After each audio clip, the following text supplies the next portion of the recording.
सबर, आप पीडीएम तहरीक के मोमेंटम को इस वक्त किस तरह देख रहे हैं? इस्तीफों का मामला लेकर, 13 दिसंबर का जलसा लेकर, क्या वो हुकूमत पर प्रेशर बिल्डअप कर चुके हैं? देखिए, एक चीज तो ये है कि क्या पीडीएम की हुकूमत मुखालिफ तहरीक अवाम को, पब्लिक को मोबिलाइज कर सकी है, तो उस लिहाज से तो उसका जवाब है नहीं।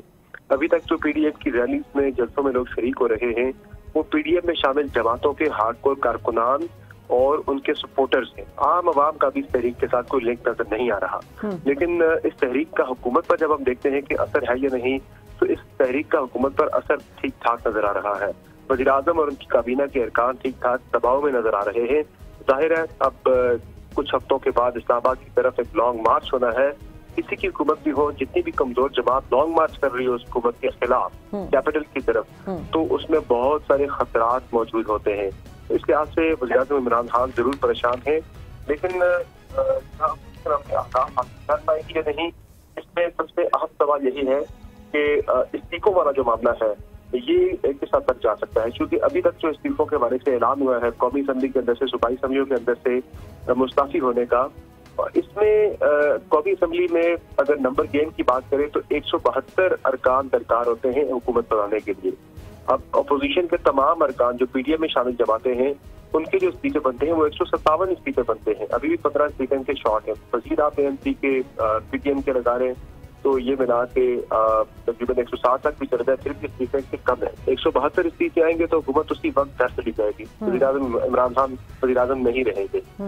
लेकिन इस्तीफे ज्यादा मैनेज करना मुश्किल है। कौमी असम्बली के अंदर तहरीक अदम एतमाद के हवाले से मैं आपको खबर देता चलूँ कि पीडीएम के अंदर ये तय पा चुका है कि तहरीक अदम एतमाद नहीं लाई जाएगी, ना वज़ीर आज़म के खिलाफ, ना स्पीकर के खिलाफ, ना पंजाब और बलूचिस्तान के वज़राए आला के खिलाफ। क्योंकि पीडीएम को ये लगता है कि तहरीक अदम एतमाद लाने से, ये तजवीज़ आई थी आसिफ अली ज़रदारी साहब की, लेकिन उसे मुस्तरद कर दिया गया। उन्हें बताया गया कि मुख्तलिफ अगर हम फ्रंट्स खोलेंगे इस वक्त हुकूमत के खिलाफ तो कामयाबी किसी एक पर भी नहीं मिलती, लिहाजा फोकस करके एक ही मामले पे, एक ही फ्रंट पे हुकूमत पे दबाव बढ़ाया जाए।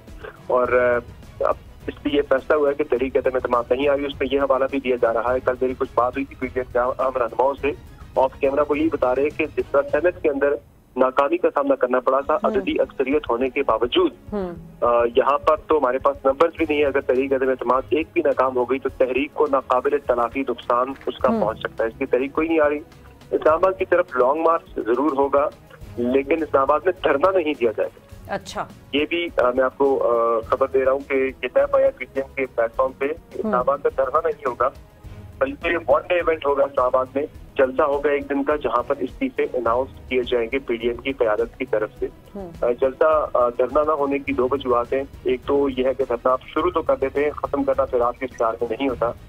उसके लिए फिर आपको बड़ा मुश्किल होता है अपने अहदाफ हासिल करते उसको खत्म करना। लेकिन सबर, ये एक बात भी क्लियर करते चले कि कल मौलाना फजलुर रहमान ने बिलावल भुट्टो को कायल करने की भी कोशिश की थी इस्तीफों के मामले पर, क्योंकि आपको पता है कि अभी सिंध हुकूमत जो है वहां से इस्तीफे आने के मामले में कुछ रिजर्वेशंस भी हैं, राय भी तकसीम हो गई है, उसका क्या बना? सिंध हुकूमत छोड़ने के हवाले से पीपल्स पार्टी अभी तक कन्विंस नहीं हुई। मेरी जो इत्तला ठीक है, अभी तक कन्विंस नहीं हुई। बज़ाहिर तो बयान दिए जा रहे हैं, मौक़िफ़ है कि इस्तीफों वाला ऑप्शन सबसे आखिर पर रखा जाए। लेकिन पीडीएम के अंदर से ही मुस्लिम लीग नून और मौलाना साहब जो हैं वो अपने अमल से भी, अपनी हिकमत अमली से भी और अपने बयानात से भी पीपल्स पार्टी पर प्रेशर बढ़ा रहे हैं कि पीपल्स पार्टी इस्तीफे दें। अब होना क्या, सिंपल सी बात है, बड़ी मंतकी बात है कि इस पूरी मूवमेंट के अंदर अगर ये मूवमेंट कामयाब हो जाती है, इसका फायदा किसको होगा? इसका फायदा होना है मियां नवाज शरीफ और उनकी जमात को, मुस्लिम लीग नून को फायदा होना है। पीपल्स पार्टी को तो फिर जोर लगा के पूरा वही दोबारा सिंध की हुकूमत मिलनी है, या मरकज के अंदर 40 से 50 नशिस्तें। पीपल्स पार्टी को मिलना क्या है इस पूरे सेटअप के, इस पूरे तहरीक की कामयाबी के बावजूद, इसके बाद भी तो असल बेनिफिशियरी तो नून लीग होगी। इसलिए वो प्रेशर बढ़ा रहे हैं कि किसी तरह से यहाँ पे इस्तीफे आ जाए और असेंबलियां चढ़वा दी जाए और नया इलेक्शन हो जाए। नया इलेक्शन होता है उसका नून लीग को फायदा है, पीपल्स पार्टी को फायदा है, इसका बिल्कुल भी नहीं है।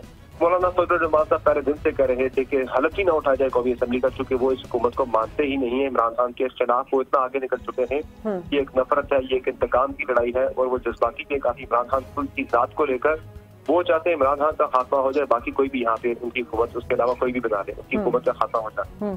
इसलिए पीपल्स पार्टी अल्टीमेट लूजर होगी अगर वो सिंध असेंबली से भी इस्तीफे दे देती है, वहाँ की हुकूमत छोड़ देती है, सेनेट के आइंदा इंतखाबात में मार्च के अंदर जो होने जा रहे हैं उसमें पीपल्स पार्टी को 9 से 10 नशिस्तें सेनेट के अंदर मजीद मिल सकती हैं।